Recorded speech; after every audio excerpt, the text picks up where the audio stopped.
জন্ম থেকেই আমার ছোট বোন একটু আলাদা। ও সবার থেকে খুব সুন্দরী ছিল, আর ওর চুলগুলো ছিল সোনালী রঙের।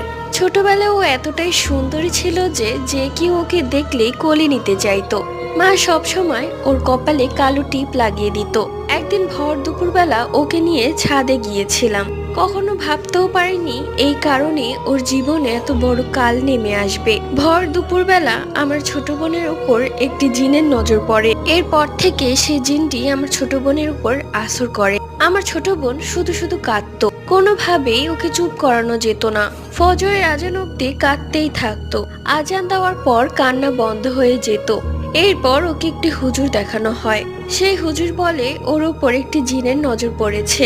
এরপর সেই হুজুর একটা তাবিজ দেয়। দুদিন পর সেই তাবিজটা কোথায় যেন হারিয়ে যায়। এখন ওর বিয়ের বয়স পার হয়ে গিয়েছে, কিন্তু বিয়ে হচ্ছে না সেই জিনের কারণে।